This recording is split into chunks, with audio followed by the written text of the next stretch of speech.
Okay, my name is Craig Howard. I've been a longtime resident in Calgary.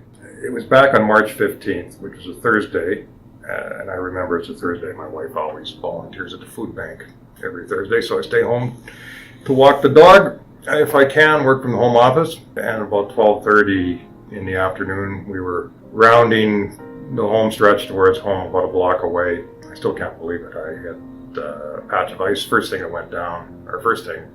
that hit was the back of my head. So I must have looked like a cartoon character flipping over. I was out for a little bit, laid there stunned, and I'll never forget my little dog. He's the cutest dog, Australian Shepherd, Chester, sticking his face in my face and saying, "I'm done with this area, you can quit resting now, get up." And so I stumbled up, went home, and went to the doctor. He checked me out after. And wasn't experiencing violent symptoms of a concussion, but I did have a headache at that point in time. 3 weeks later, they were still ongoing. Went to my general practitioner, who said, typically these things resolve themselves. It continued along for a number of weeks and got progressively worse in terms of nausea, dizziness, headaches, blurry vision to the left, double vision to the left, inability to handle long conversations, light, any noise. My wife put a spoon down, that would come out of my skin. You're exploding inside. You have to live in a dark basement. I did that for quite some time. And during this period, we were reaching out to see if we could find people or telling people what the issues were. And, we learned that 80 to 90% of concussions resolve themselves within 1 to 2 months. So the advice to just take it easy is, typically the right advice for a lot of people, but not for those with severe concussions like I was experiencing.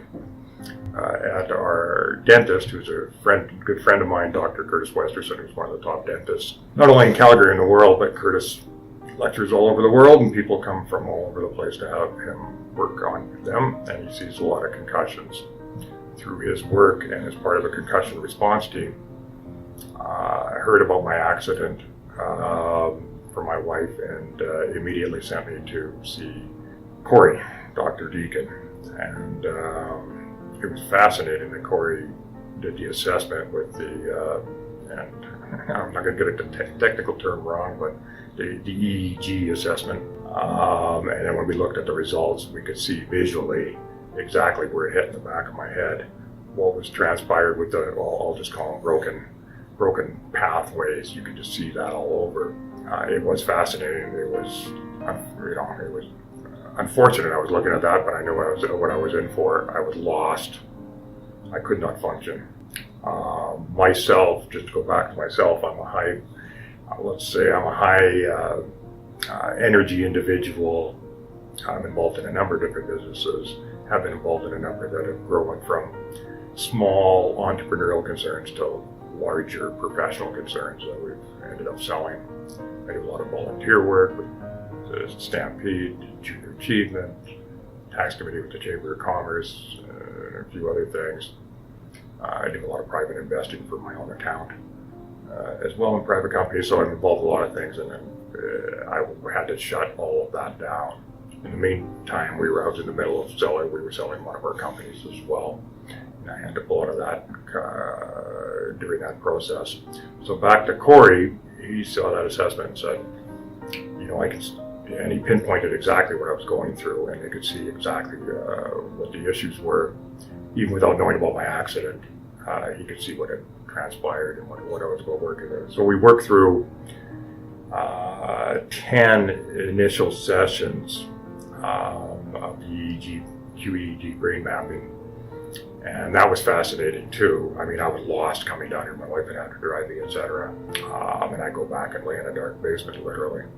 And then after those 10 sessions and the assessment there, I was fascinated. It reactivated a number of pathways. And you could see my brain was waking up. We had hyperconnectivity, which was a good thing. So then we cleared up a lot of general areas. And what I didn't mention all through this piece too, or maybe I had, was all the massive headaches I was experiencing, the sharp eye pain, general headaches, 24/7. And we cleared up after the 10, we cleared up the general areas, reconnected a lot of parts, a lot of pathways, and then we worked on the specifics for the next 10 or 10. And after that, there was an absolute noticeable decrease in my symptoms. The fact that I'm sitting here with the lights on and no sunglasses is a miracle to me. I never thought I'd see that again. Plus my aversion to noise went away. The shaking inside stopped, and that was a fight or flight response.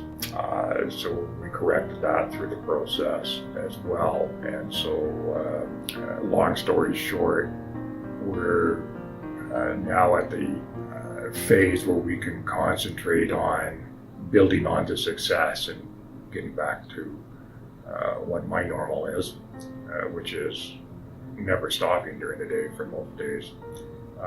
So we're working on that, and have now turned our attention to the immune system and my digestive system, which we're clearing up greatly, which gets affected by a concussion as well. But you can't do that. So, in conclusion of my long story here, when I first met Corey, when we were doing the assessment, as he described it, it's good to get on this early. It's good to look at this and start addressing these, because you have a bucket, and what happens is if you don't, it starts overflowing the bucket, and it's tough to get everything back into the bucket if you wait a year or so.